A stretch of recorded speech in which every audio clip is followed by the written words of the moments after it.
So guys, today we are talking about addition of irrational number. So let first discuss about what are irrational numbers.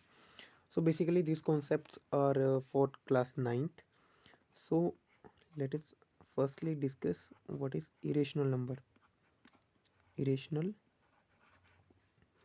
number. So basically जो simple सी definition है इसकी a number which are not written in the form of p by q and where Q is not equal to zero, यानी कि ऐसे नंबर जिनको P upon Q की form में नहीं लिखा जा सके उनको क्या बोल दिया जाता है, उनको बोल दिया जाता है इरेशनल नंबर। बट जो अकॉर्डिंग टू दिस लेवल इसमें हम बात हो रही है डेसिमल एक्सपेंशन की, ठीक है, जो आपका चैप्टर है। तो इरेशनल नंबर को डेसिमल एक्सपेंशन वाली टर्म्स में हम इसमें डिफाइन करेंगे। तो इरेशनल नंबर जो होते हैं वो होते हैं जिनकी जिनकी डेसिमल एक्सपेंशन क्या होती है, नॉन टर्मिनेटिंग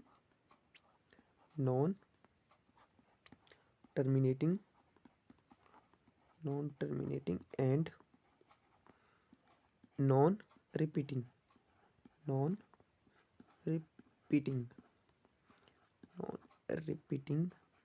डेसिमल एक्सपेंशन। जिनकी जिनकी जो डेसिमल एक्सपेंशन होगी वो क्या होगी, non terminating and non repeating decimal expansion होगी, नॉन डेसिमल एक्सपेंशन, ठीक है। यानी कि जिनको डेसिमल एक्सपेंशन क्या होगी, non terminating and non repeating. अब इन टर्म्स को डिफाइन करेंगे, लेट नॉन टर्मिनेटिंग क्या होती है और ये नॉन रिपीटिंग क्या होती है। So firstly we are talk about non terminating. तो नॉन टर्मिनेटिंग क्या होती है, ऐसी डेसिमल एक्सपेंशन जिनकी डेसिमल के आगे फिक्स वैल्यू ना हो, ठीक है। यानी कि फिक्स वैल्यू जैसे मैं यहाँ पे लिखता हूँ 1.65, ठीक है। तो 1.65 लिखा मैंने, ये तो क्या हो गया, डेसिमल के आगे डिजिट हमारे फिक्स हो गए। बट यानी कि आगे फिक्स ना हो तो आगे जैसे आ जाए 6 आ जाए, 6 7 आ जाए, इस तरह से आगे चलता जाए ये सारा सीक्वेंस। तो ये क्या आ जाएगी, नॉन टर्मिनेटिंग आ जाएगी, यानी कि डेसिमल के आगे क्या हुआ, वैल्यू फिक्स नहीं हुई, ठीक है। डेसिमल के आगे वाली वैल्यू क्या हो रही है, रिपीट हो रही है, आगे चल रही है, रिपीटेड। यहाँ पे रिपीटेड नहीं बोलेंगे इसको, क्योंकि यहाँ पे पहले 6 5 आ रहा था, फिर 6 6 आ रहा था, देन 6 7 आ रहा है। तो ये नॉन रिपीटिंग भी हो गई हमारी, ठीक है। जो नॉन रिपीटिंग की बात हो रही है, अब रिपीटिंग क्या होती है और नॉन रिपीटिंग क्या होती है। अब रिपीटिंग होती है, जैसे मैं लिखता हूँ यहाँ पे 1.65 और इस तरह से कंटिन्यूटी में। इसके अनदर फॉर्म में लिखना हो इसको तो लिखेंगे 1.65 बार, ठीक है। यानी कि 65 क्या हो रहा है, रिपीट हो रहा है। तो ये है रिपीटेड डेसिमल एक्सपेंशन। और नॉन रिपीटिंग में क्या आ जाएगी, नॉन रिपीटिंग में जैसे ये एक एग्जांपल है हमारा इस तरह से, और इस तरह से भी जैसे 1.01 001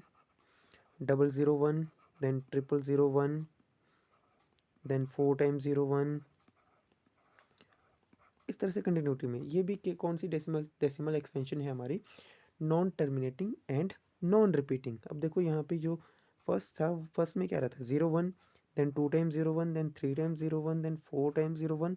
यानी कि ये डिजिट जो है रिपीट नहीं हो रहे हैं, कोई भी डिजिट इसमें रिपीट नहीं हो रहा है। आगे सीक्वेंस में जैसे यहाँ पे 1 0 था, यहाँ पे 2 0 हो रहा है, यहाँ पे 3 0 हो रहा है, यानी कि कुछ ना कुछ चेंजेस उसमें आ रहा है, यानी कि रिपीटेड वाला नहीं है, तो इसलिए इसको नॉन रिपीटिंग बोला गया है।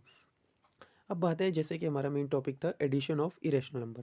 तो addition of irrational number let look कैसे करेंगे, addition of two irrational number. अब देखो, जो भी प्राइम नंबर होते हैं, प्राइम नंबर का अंडर रूट हमेशा क्या होता है, इरेशनल नंबर होता है, ठीक है। अभी मैं क्या लेता हूँ, दो इरेशनल नंबर को ऐड करते हैं, 2√5 प्लस 3√5, ठीक है। ये नंबर ले लिया मैंने, ठीक है। तो इनको ऐड कैसे करना है, देखो √5 हमारे पास यहाँ पे क्या है, दोनों में कॉमन है। पहली बात तो ये कि ये तो कुछ रूल्स होती हैं इसके कि इरेशनल प्लस इरेशनल, ये क्या नंबर बनता है, अगेन इरेशनल नंबर बनता है हमारा। यानी कि दोनों का जो एडिशन बनेगी वो क्या बनेगी, अगेन इरेशनल नंबर बनेगी। इसी तरह से रेशनल में अगर इरेशनल ऐड किया जाए तब भी वो इरेशनल बनता है, रेशनल में अगर इरेशनल मल्टीप्लाई किया जाए तब भी वो इरेशनल बनता है।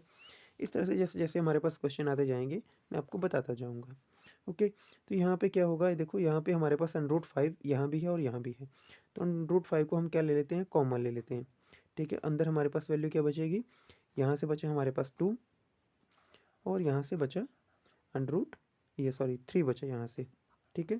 तो 2 + 3 कितना हो गया, 5 हो गया। तो ये बनेगा √5 मल्टीप्लाई बाय 5। अब क्या होता है कि ये जो हमारे पास नॉन अंडरूट वाली टर्म होती है, जिस टर्म के ऊपर अंडरूट नहीं होता है उसको हम पहले लिखते हैं और अंडरूट वाली टर्म को हम लास्ट में लिखते हैं, ठीक है। तो यानी कि वैल्यू बन गई हमारे पास 3 + 2 5, 5 अंडर रूट 5, ये आ गया इसकी वैल्यू। ठीक है, अब थोड़ा सा और लेवल इसका इंक्रीज करते हैं क्वेश्चन का। ठीक है, मान लो ये हमारा फर्स्ट क्वेश्चन हो गया, क्वेश्चन नंबर 2 पे चलते हैं। तो लेट टेक अ क्वेश्चन, इसमें ले रहा हूँ मैं 2 under root 5 plus 3 under root 5 plus under root 20 ले रहा हूँ मैं। ठीक है, 20। अब देखो यहाँ पे तो फर्स्ट टू वैल्यू में तो हमारे पास है अंडर रूट 5, बट यहाँ पे आ रही है अंडर रूट 20। तो ऐसे क्वेश्चन में कंफ्यूज नहीं होना है। यहाँ पे हमें क्या करना है, अंडर रूट 5 हमें यहाँ पे भी बनाना है। अब यहाँ पे हम रूल यूज़ करते हैं, जब प्रोडक्ट में हमारे पास दो वैल्यू होती हैं ए इंटू बी, तो ये हो जाती है value under root A multiply by under root B, यानी कि दोनों का अलग अलग रूट हो जाता है। ठीक है, अब देखना हम इसको तोड़ के लिखेंगे थोड़ा। 2 under root 5 plus 3 under root 5। ठीक है, अब इसको मैं लिख देता हूँ जिसमें इसके ऐसे फैक्टर करने हैं 20 के, जिसमें एक फैक्टर क्या आ रहा हो, 5 आ रहा हो। ठीक है, तो एक फैक्टर 5 आ रहा हो तो उसके लिए क्या लिख दूंगा मैं, 4 मल्टीप्लाई बाई 5। इस तरह से लिख सकते हैं ना इसको, कि 5 एक फैक्टर आना चाहिए, ये वाला जो अंडर रूट में वैल्यू है ये एक फैक्टर आना चाहिए इसका। ठीक है, तो ये वैल्यू बन जाएगी हमारे पास 2 under root 5 plus 3 under root 5, और यहाँ से वैल्यू बनी है हमारे पास। देखो इस रूल को यूज़ करके प्रोडक्ट में क्या है, ए मल्टीप्लाई बाई बी, यहाँ पे ए की जगह पे है 4 और बी की जगह पे है 5, यानी कि दोनों का अंडर रूट अलग अलग हो जाएगा। तो यहाँ पे under root 4 multiply by under root 5। ठीक है, now here it is equal to 2 under root 5 plus 3 under root 5 plus, अब अंडर रूट 4 की वैल्यू क्या होती है, अंडर रूट 4 की वैल्यू होती है 2, एंड यहाँ पे 2 अंडर रूट 5। ठीक है, अब देखो अब हमारे पास सब जगह से कॉमन आ गया, अंडर रूट 5 कॉमन आ गया, और अंदर हमारे पास वैल्यू क्या बची, यहाँ से बचा हमारे पास 2, और यहाँ से बचा हमारे पास 3, और यहाँ से अगेन 2 कॉमन बच गया। ठीक है, तो ये वैल्यू टोटल हो जाएगी किसके इक्वल, नाउ इसको देखो, ये हो जाएगा अब इक्वल अंडर रूट 5, और ये अंदर ब्रैकेट में मल्टीप्लाई क्या बन जाएगा, 2 + 3 5 + 2 7। ठीक है, तो ये टोटल वैल्यू बन गई हमारे पास 7 अंडर रूट 5। ठीक है, now taking one more question. Now again एक क्वेश्चन देखेंगे हम जिसमें हमारे पास वैल्यू क्या है, थोड़ा सा और लेवल को इंक्रीज करते हैं। हैरिस, तो यहाँ पे लिया मैंने question under root 3 plus 2 under root 12 plus 2 under root 27। ठीक है, अभी देखो हमारे पास स्मॉलेस्ट अंडर रूट वाली वैल्यू क्या है, यहाँ पे अंडर रूट 3। ठीक है, तो यानी कि हम अंडर रूट 3 हर एक जगह पे पॉसिबल करेंगे, कोशिश करेंगे कि ये अंडर रूट 3 वाली वैल्यू में चेंज हो जाए ये सारा नंबर। ठीक है, तो अंडर रूट 3 तो पहला मैंने ऐसे लिख दिया, प्लस 2, यहाँ पे इस 12 के मैं फैक्टर करूँगा, ऐसे फैक्टर जिसमें क्या आना चाहिए, 3 आना चाहिए। ठीक है, तो मैं क्या लिख दूँ, लिख देता हूँ उसको 4 अंडर रूट 4 मल्टीप्लाई बाई 3।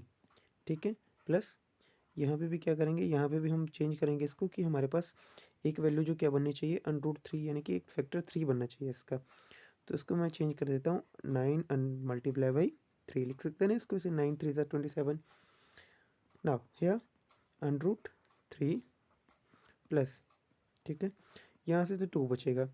अब 2 के बाद यहाँ से जब जिस पीछे वाले फॉर्म बताए उसमें से इन दोनों का अंडर रूट क्या हो जाएगा, अलग हो जाएगा। ठीक है, तो यहाँ से क्या बचेगा, अंडर रूट 4 मल्टीप्लाई होगा यहाँ पे भी, और यहाँ पे भी क्या हो जाएगा, अंडर रूट 3। ये डेसिमल नहीं है, मल्टीप्लिकेशन है। ठीक है, यहाँ पे मल्टीप्लाई, ये एक मिनट इसको इस तरह से लिख देते हैं, 2, उसके बाद अंडर रूट 4 अलग से और अंडर रूट 3 अलग से, और यहाँ पे क्या बन जाएगा, 2 अंडर रूट 9 अलग हो जाएगा, और ये अंडर रूट 3 अलग हो जाएगा। ठीक है, ये वैल्यू बन गया अंडर रूट 3 प्लस, यहाँ से क्या वैल्यू बनेगी, 2, और अंडर रूट 4 की वैल्यू क्या होती है, 2, तो 2 मल्टीप्लाई 2, और अब अंदर क्या बचा हमारे पास, अंडर रूट 3, और यहाँ से क्या वैल्यू बच रही है, देखो अगेन यहाँ पे अंडर रूट 9 की वैल्यू क्या होती है, 3 का ये सॉरी अंडर रूट 9 का अंडर रूट होता है 3, और आगे है हमारे पास वैल्यू √3, ठीक है। तो ओवरऑल वैल्यू क्या बची हमारे पास, ये √3 प्लस 2 2 ज़ा 4, 4 √3 प्लस 2 3 ज़ा 6, 6 √3।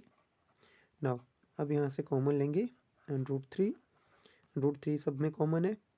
फर्स्ट यहाँ से वैल्यू क्या बची हमारे पास, यहाँ से बचा हमारे पास 1, यहाँ से वैल्यू क्या बची, यहाँ से वैल्यू बची हमारे पास 4, और यहाँ से वैल्यू बची हमारे पास 6, ठीक है।